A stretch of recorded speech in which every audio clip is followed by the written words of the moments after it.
You're not on social much, are you?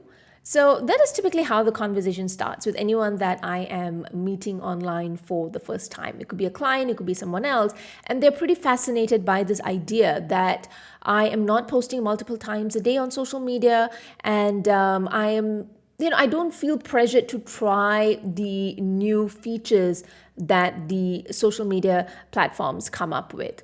So, can a business actually survive without social media marketing? So, that's what I'm going to be sharing with you in today's video. What are the things that have allowed me not to be shackled to social media and yet bringing a predictable revenue every single month? All right. So some people view this as doing less marketing, all right, because you are so-called showing up less on social media.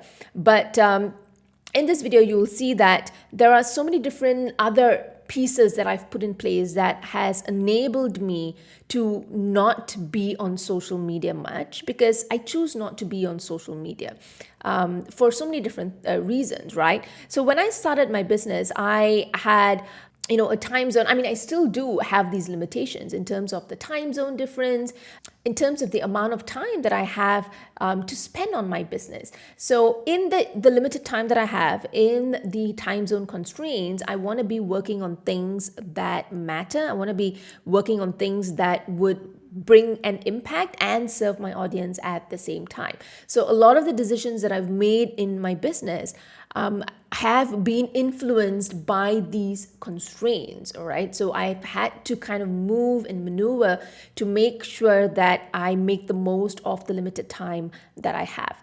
So if you're looking at being less dependent on social media, you're really sick and tired of the tantrums that social media throws your way, then I think you'll get a lot out of this video. So if you're ready, let's go.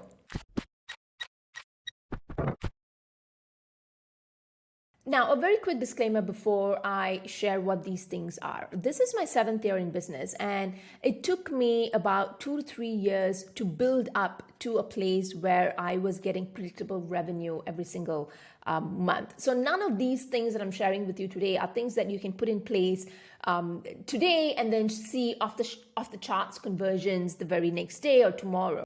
Okay, it's meant to create the space today to build a foundation that works over time to prime your audience to say yes to your products and services tomorrow. So you're building trust, you're building authority, you're building a relationship, okay? And you want to make the marketing efforts that you do take work more for you. So effectively, in that sense, you are marketing less.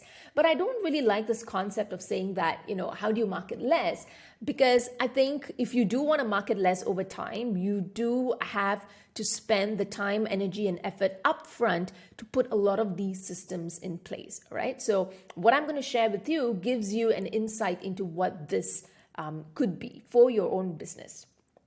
Okay, so the first one that I'm going to start with is the brand ecosystem. So if you're familiar with my work, with my content, you may have heard me speak about this before. So what exactly is a brand ecosystem?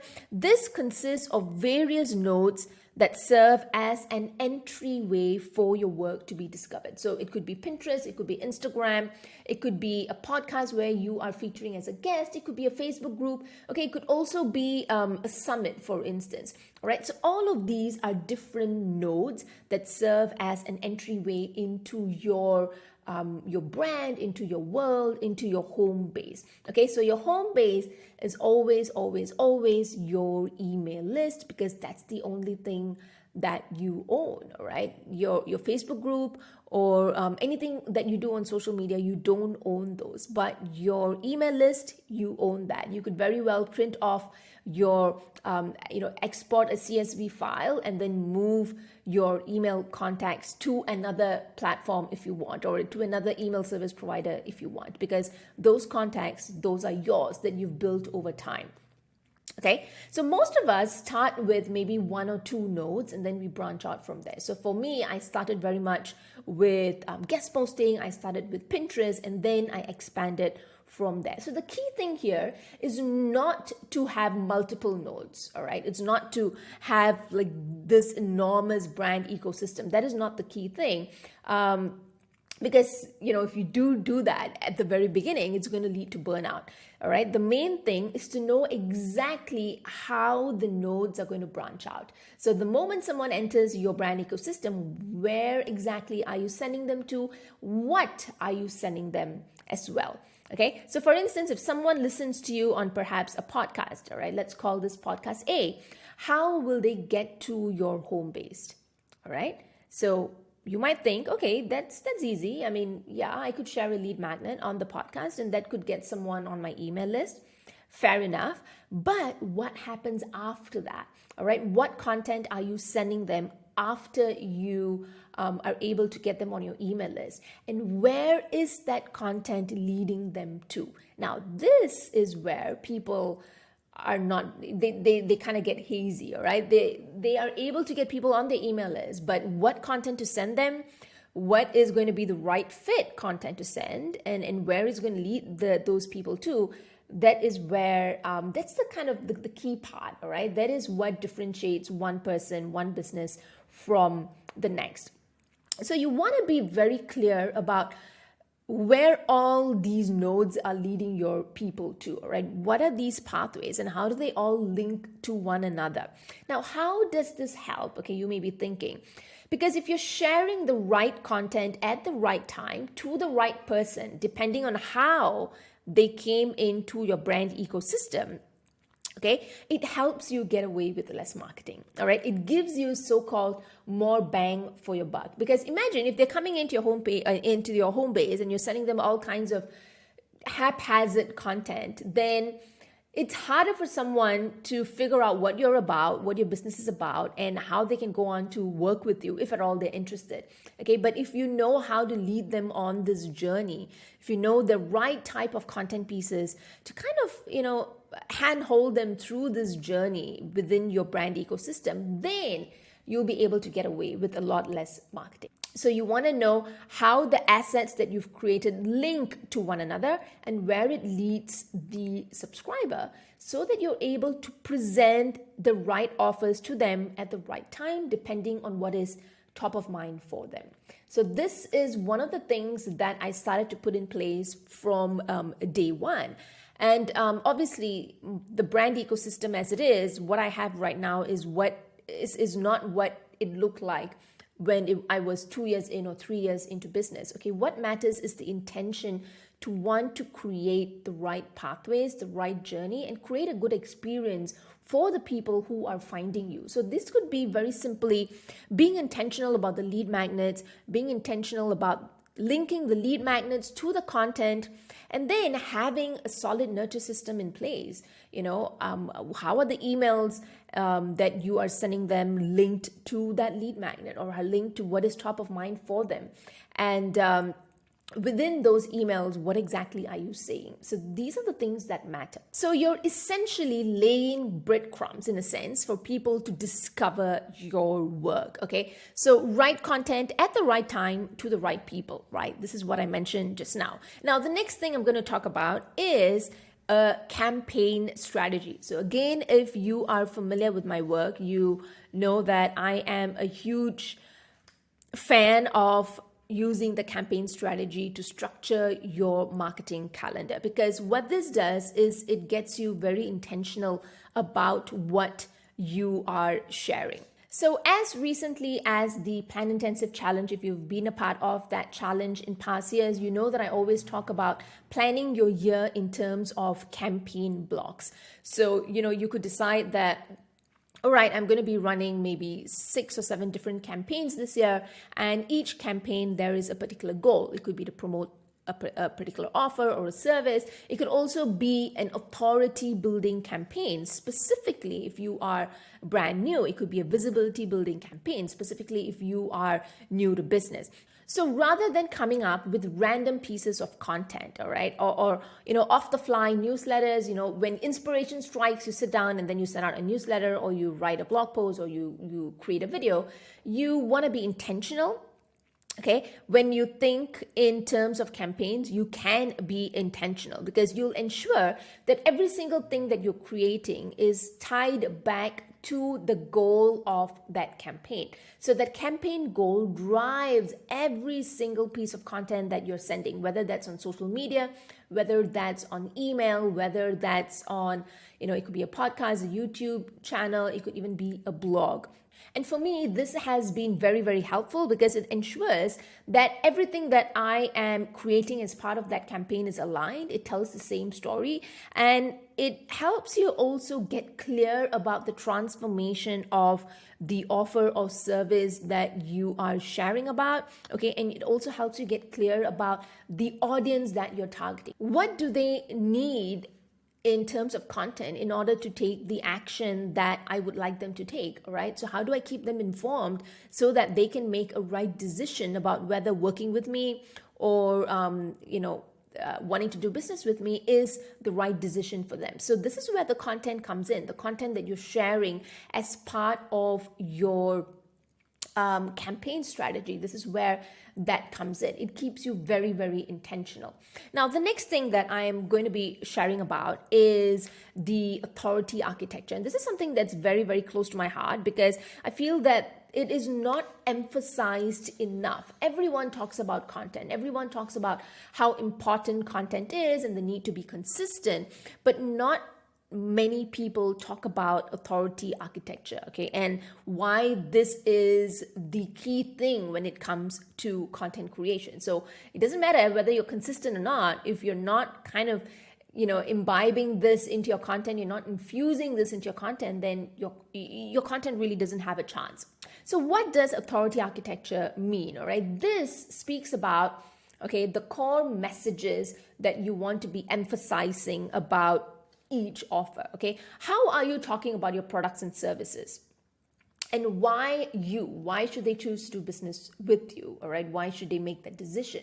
So a lot of us are not clear about the answers to these questions, and this is where your authority architecture comes in. So for me, the authority architecture refers to the first thing, the core messages that go into every single product or services that you have out there, the core messages that relate to what is important to you, what is your brand and business about, and also the belief shifts that you need to take your audience through when it comes to each product and service that you are offering. Because it's gone are the days when people can just sit on a webinar, and then it's a cold audience. They don't know you, but then they sit through like a 1 hour webinar and then they go on to buy your products and services. The novelty of online business and online education has really kind of waned a bit, and it's not how it used to be like 5 years back. Okay, so the journey that someone takes to go on and do business with you, it's not linear. It does not happen where someone sees an ad, comes in, watches your webinar, goes and buys. And I've talked about this in a few different places. I'm going to leave the links below, okay? Because the journey that someone takes to go on to buy from you or do business with you, it's messy, it is convoluted, it is definitely not a straight line. Okay, this means that you need to understand your ideal audience, all right, your ideal client, your customer, and you need to understand what they need to make an informed decision about your products and services. Okay, so what does this being informed encompass, all right? And I know I've said it a few times right now. So what am I referring to? The thing is, you can't be informed if you are not aware. Okay, so for instance, let me give you a scenario, right? If your ideal client or customer thinks that the only way to do X is through the solution A, when there are multiple other solutions out there, yours included, okay, if they're not aware of these other solutions that potentially could be better, then obviously they would not be interested in your product or service or anything that you have to say, okay?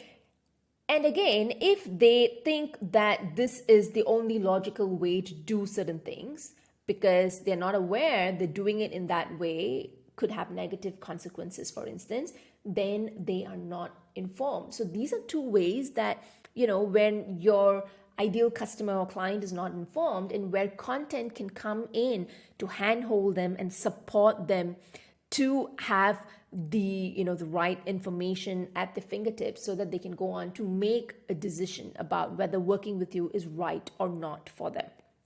Okay, so think about your offer on one end, your audience on the other. So what do they need to kind of cross the bridge? And this is where content comes in to support them. So content being, it could be emails, it could be anything for that matter. Even if it's social media, even if you're posting on social media, make sure it is intentional and make sure it goes to supporting your audience, kind of cross this bridge. The next thing that I'm going to be speaking to you about are sprints and batches. This is another system, or you could call it like a productivity strategy or something of that sort, that has allowed me to publish the number of books that I have, keep up with my emails, keep up with client work, and all of that. Okay, so let's just kind of get clear on what a sprint is, what a batch is. All right, so a sprint is a short period of time in which you kind of work on a defined set of activities, all of which go towards accomplishing a specific goal. Okay, so before you start a sprint, you want to be very clear about what it is that you want to accomplish and how you're going to get there. So typically, sprints are tied to a shippable piece of work. All right, there's one thing that you want to get out of the way with a sprint, one main thing. Okay, and the time period for a sprint, I would say 2 weeks to a month. Even a month is, I would say, pushing it when you're doing a sprint. All right, 2 weeks is, I would say, the best, because when you're doing a sprint, you are basically just doing that one thing.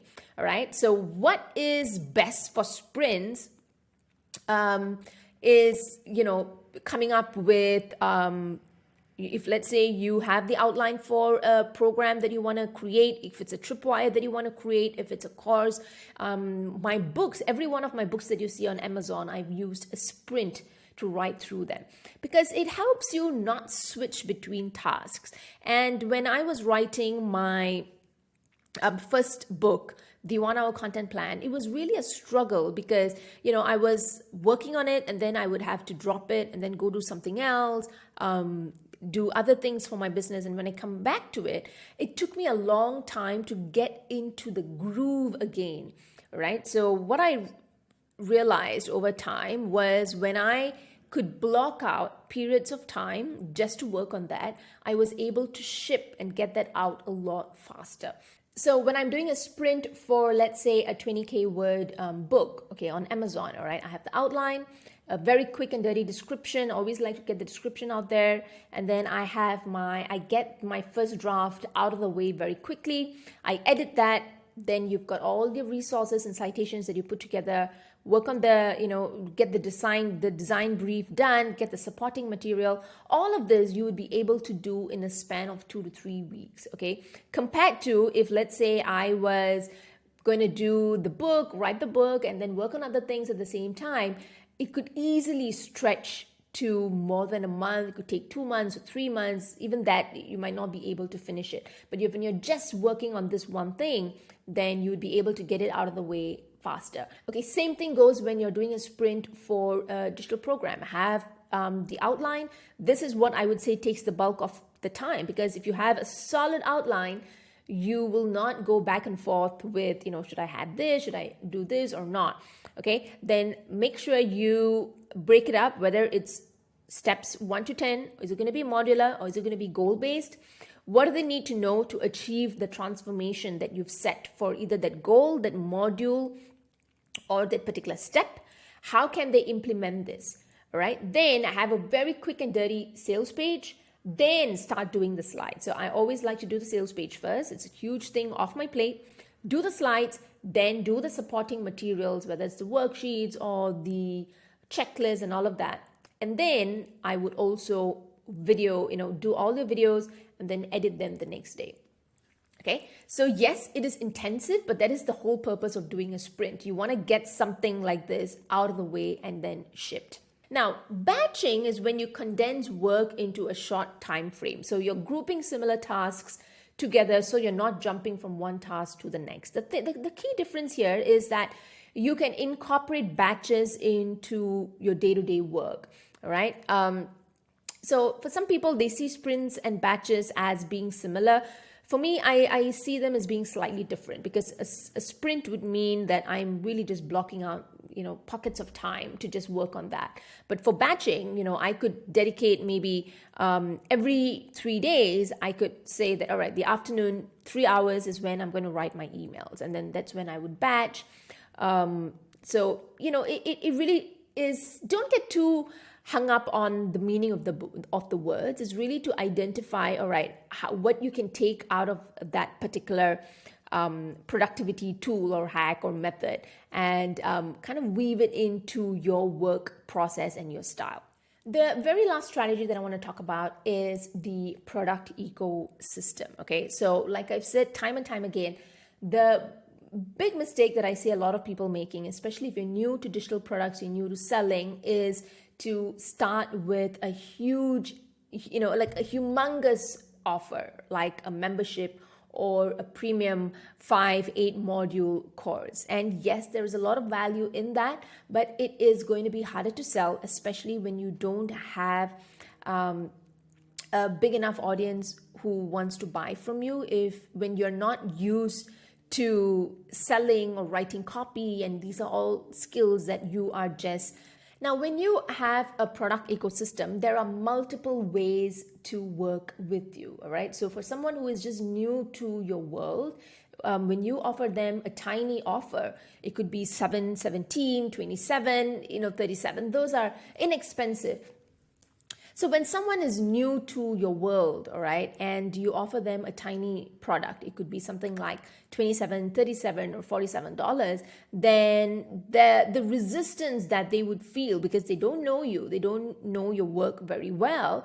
But when it's something that inexpensive, then more people would be inclined to say yes to that offer. So what you want to do is to give your audience a taste of your paid content as quickly as you can, because someone who buys once is more likely to buy again. So when you give them a taste of your paid content, all the more, and if you do a good job and they get a lot out of that offer, even though it is an inexpensive offer, then they are going to be looking at the other products and services that you have. Okay, but imagine if the only thing that they can buy from you is a huge, couple $100 program. It could be like $600, $700, and this is the only thing that they have. Then I'm not saying you can't sell that, but it's going to be a lot longer. The runway to turn that person into a buyer is going to take a lot longer, because it takes more time to build trust.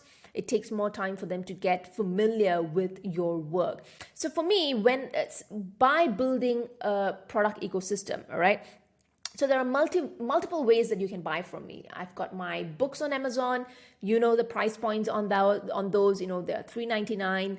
They are $4.99 books. And then I've got other smaller price digital products. I also have my one-on-one consulting offers that are a few $1,000s, right? So there are a few different ways that you can work with me, okay? So many of the clients that work with me in my Leading Through Noise incubator, these are people who have purchased my books. They have purchased my Create Planners. They also have courses from me, and then they decide that, hey, I want to work with her because I want to get her eyeballs personally on my business.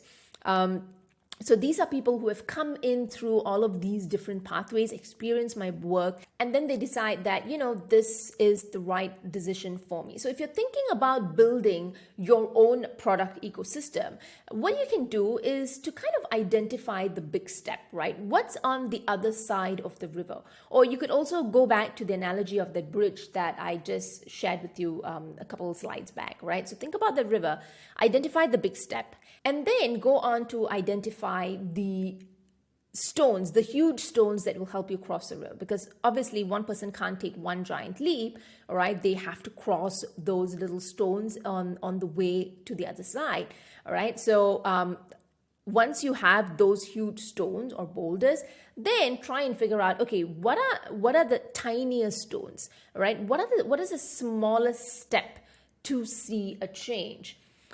So for some of you, it could be, helping someone deal with anxiety, or for someone, it could be to become a full-time writer, for instance. Then, all right, how can you make that giant leap? Or it could be, to help someone to quit their job, for instance. So what is this giant leap? Identify that. And then what are the little steps on that pathway to that big leap?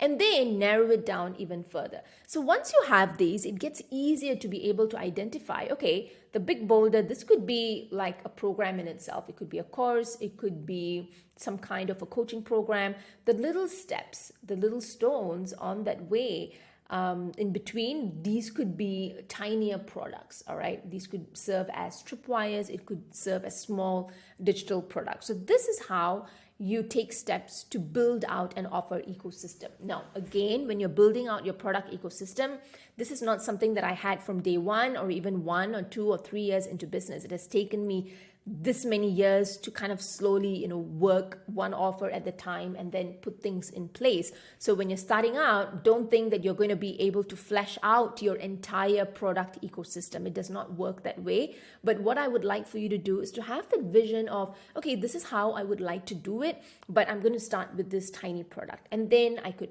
potentially add this. All right. Think along those lines. Okay, so the better your offers complement and support one another, the stronger your brand ecosystem grows, because your people are going to say, hey, I got this, I got a lot out of this, it was really helpful. Next, I think I'm going to go for this. She has this other offer as well, and it's going to really complement and add on to my knowledge gaps, and it's going to help me get rid of this knowledge gap, and I'm going to go for this, or I'm going to go for that. All right. So when your offers complement one another, when you're intentional with the way you're building out your product ecosystem, then it's going to be easier for your audience to choose you as well. Okay. So full transformation is what I would call like a signature program. All right. It covers a few different topics. It has likely your system or your framework.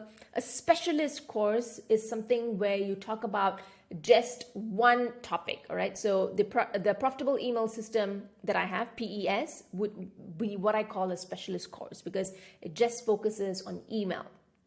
All right. A starter program would be, yes, something that helps your audience get started in a topic. So it's usually broad in scope, typically like a 101, that kind of thing.